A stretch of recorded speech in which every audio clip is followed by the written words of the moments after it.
It's Jan, back at it again with another nerdy bookish video. My last book video was in January, talking about my top 10 books of 2019. It's now April. The whole coronavirus thing is happening. I decided since I'm home anyways, I'm gonna get back into like old hobbies, aka YouTube. No, that's not true. I've actually been still doing YouTube, but on a different channel with my boyfriend Xavier. We just started it in March. It's just Jan and Xavier. I'll have it like linked somewhere. Subscribe to that if you wanna. But today I'm gonna be talking about my 2020 wrap up so far, the books I've read from January to March. I wanted to do monthly ones this year, but I just wasn't feeling it. I read 25 books so far in the past 3 months. I'm gonna go through it quicker than usual just because there's so many. I'm just gonna talk more thoroughly about the ones that I either really liked or really hated. I have a decent amount of books on the floor from the ones I own, but the rest were either ebooks or library books or audiobooks. Or I actually started doing this thing this year where I would sit at Barnes & Noble and just read like poetry books back when Barnes & Noble was open. And then I have my bullet journal because that's where I keep a list of all the books. Starting in January, I read 8 books. First one I read, it's a huge disappointment, Call of the Wild. This particular edition has both the Call of the Wild and White Fang, but I haven't read White Fang yet. I gave this 1 star. I read it because I wanted to watch the movie, but I hated, like it was so hard to grasp. It was so hard to, I can't do this. Start over, Jan. I don't know why, but it just like could not keep my attention. Thought I would get through it quicker than I did. It took like, I don't know, 2 weeks for me to get through. I was reading other books at the same time because this just could not do it for me. And it was sad that it was the first book of the year, but there's that. Book number 2, I have a picture somewhere. The Dazzling Heights by Catherine McGee. It's the second book to the 1,000th Floor series. I really liked it. I'm still on the 3rd one. It's so hard for me to get through because it's on ebook through my phone, and I just like hate being on my phone that much. But that one was 5 stars for sure. It's literally Gossip Girl in a book. If you're into that, I highly recommend. Book number 3 was Topics of Conversation by Miranda Popke. Oh, and I lied. This is the 4th book I read, but we'll go back to the 3rd one later. Topics of Conversation was 2 stars. I feel like I could reread it and maybe like it a little bit more. It did have some parts that I highlighted that were like good quotes, but I just wasn't into the woman's life. It was just her rambling, and I don't remember if I liked the writing style or hated the writing style. I don't know. I think at some points like the rambliness of it I liked, but other parts it was just hard to read. Going back, book number 3 was Witch and Wizard by James Patterson. That was a library book. I gave it 2 stars as well. You could tell it was made for middle school, early high school age. It wasn't good writing, it wasn't good plot, it was not connected to the characters. I don't know. It was not for me. Next book was Hello Girls. I don't remember the author's name, but it'll be on the screen. Gave that one 4 stars. It was about 2 girls running away from their lives, going through all this like mayhem and shenanigans. I think they were on their way to Vegas to find one of the girls' mom, and then the other one was just like, all right, let's do it. It was a captivating story because they were getting into so much mischief, but you have to suspend your disbelief. I knew that going into it, so I was like prepared. That's why it's such a high rating for me. Book number 6 was The Fixes. I gave that one 4 stars as well. Super thick book, and it has, I don't know, 200, 150, something like that chapters, but they're just like super short. Some of them are literally a sentence long. It's that type of book, so I went through it really quickly. It was really good, and it had a bunch of twists. An anonymous group of friends who tried to like fix things that were wrong with essentially society, but like their town specifically, and it just blew up out of control. It was a good book. I went through it really quickly for how thick it was. I had no idea what it was about. I just saw it on the shelf, looked inside, saw how short the chapters were, and I was just like, all right, I need a quick read, let's do it. But it was good. 7th book I read in 2020 was Love and Gelato by Jenna Evans Welch, I think is her name. I gave that one 5 stars. I wanted to read this book for like 2-3 years now because I love gelato, but I didn't because I always thought it was gonna be so cheesy. And it was, but it was good. And the fact that it was set in Italy added a lot to the story. I feel like if it weren't set in Italy, I wouldn't have liked it, but the author was really good about like, visualization and actually like transporting you to Italy. And like, I was really connected to the characters, loved the romance. It was a surprise for me to be 5 stars. Number 8 was Pumpkinheads. I just started reading graphic novels, I think the end of last year, and I love this one. This was 5 stars because the art style was amazing. The 2 characters, I shipped them so hard. Everything was so cute about it, and it was fall themed. I love fall. I mean, that's kind of basic, but I love being immersed in the fall vibes. I think I read it in I think I read read it in, oh fuck, I'm stupid. I read it in January. So it wasn't fall, but I was like reminiscing on fall, so that made it even better. And then my friend Casey and I tried to make the pumpkin bombs from it. Okay, I told myself I wouldn't talk this much about each book, but like, here we are. Number 9 was The Flat Share by Beth O'Leary. 5 stars for that one as well. I'm looking down at my bullet journal, by the way. That's why I keep like,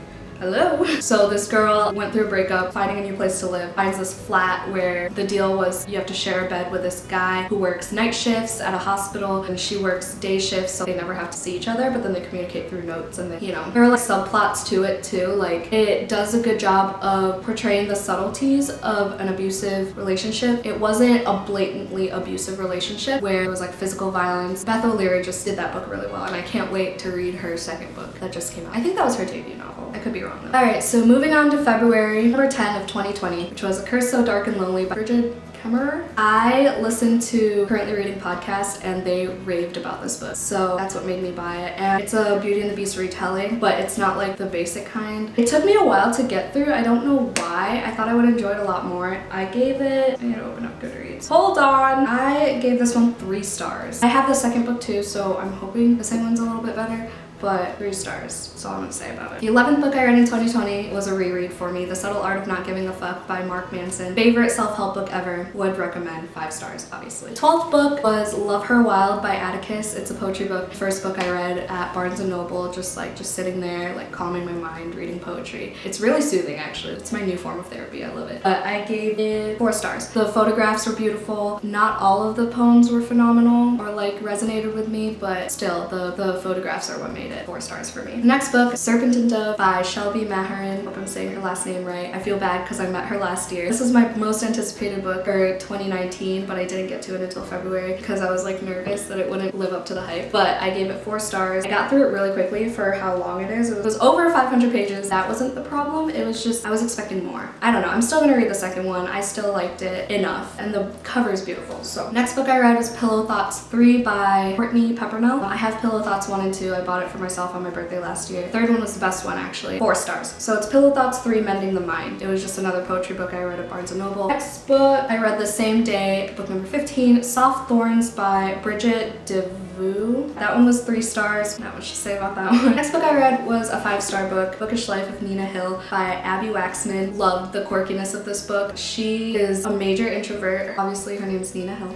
That's her. She loves her cat named Philip. She talks to him like a human, and she goes to trivia, meets a guy, finds out she has like a ton of family members that she didn't know lived in LA, like less than an hour away from her. They, you know, meet each other, interact, whatever. She comes out of her shell a little bit. It's a good book about books. Moving on to March. I read 9 books in March. Book number 17 is I Hope You Stay. Oh, by Courtney Peppernell as well. This one's the one that was 5 stars. The majority of the poems resonated with me. I love the layout of the book, like with the illustrations and everything. It was a good poetry book that I read at Barnes & Noble.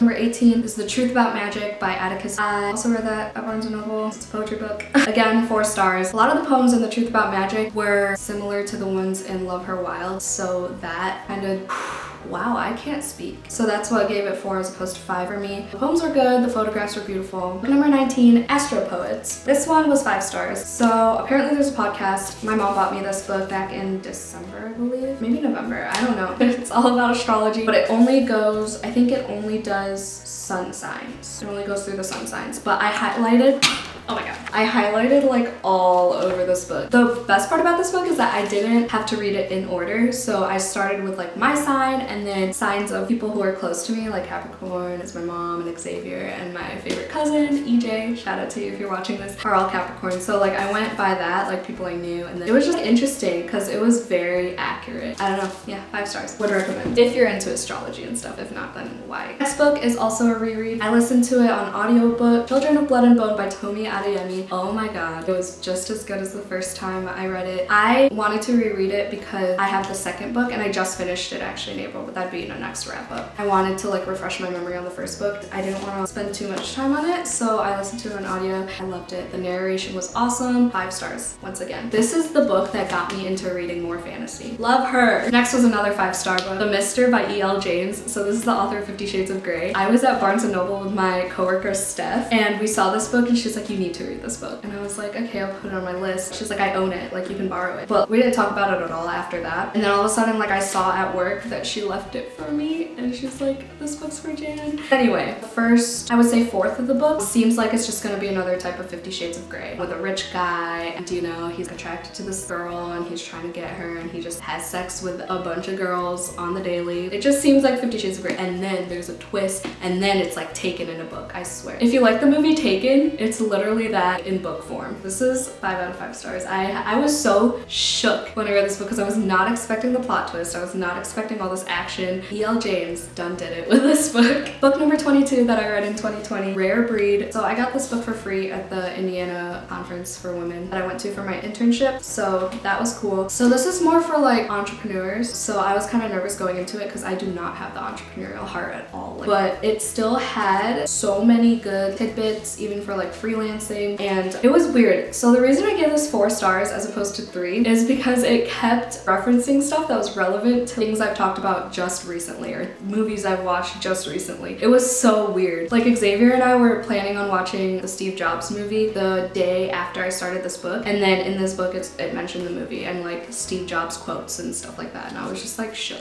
I don't know. Number 23 is The Afterlife of Holly Chase. I finally finished this book. I started this in December, so I gave this one 3 stars. It got better towards the end when there were like big reveals and all that plot twist stuff, but all in all it was just an book. I read it because Emma Books on YouTube loved it so much and she reads it like once a year, but I don't know. I don't think I'll reread it. Second to last book, so book number 24, Catcher in the Rye, reread for me for the 3rd time. This is my favorite classic. I read this my senior year of high school, sophomore year in college, I think, or freshman, I don't remember. And then now in March 2020. It was a different experience each time. That's what I love about rereading books. So this is obviously 5 stars. I will link my blog post about rereading it for the 3rd time down below. I do have a personal blog. I read it in 2 days. And I just love Holden Caulfield, and I love J.D. Salinger's bluntness and his perspective on life. I recommend this classic to everyone if you can handle the rambly manner, I guess. The way Holden Caulfield talks is very rambly. He does suffer from a mental illness that is not blatantly stated in the book, but you can tell he's very like anxious all the time, doesn't take social cues very well. He's just very honest, which makes the book a lot funnier and just overall better. I love The Catcher in the Rye. The last book of this wrap up, book number 25 that I read in 2020, is On the Come Up by Angie Thomas. She wrote The Hate You Give. It was like super popular, I think in 2018. There was a movie and everything. I listened to it on Audible as well. It's the same narrator as Children of Blood and Bone, so that was cool, but it was a whole different vibe. She had like an African accent in Children of Blood and Bone, and this one she was like rapping. I was like, whoa. On the Come Up is about a girl who lives in what she calls the ghetto. Her dream is to become a rapper. Her dad was a rapper, but he died when she was super young. They have to deal with injustices, racism, police brutality, poverty, all that was packed into this book that also has so much humor and like lightheartedness, romance. It was a good book. It was 4 stars for me. Would I read it again? No. Would I read Angie Thomas's books again? Yeah. I love Angie Thomas's writing. Okay, I'm just gonna stop here. I'm getting tired and I'm hungry and it's like 1 o'clock and it snowed today in April and I just need to eat my first meal of the day. So,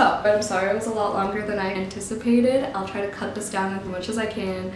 It's gonna be a lot of editing for me, but thank you so much for watching. I hope you enjoy. I hope you have a good day and, you know, stay positive and stay safe during this pandemic. Bye!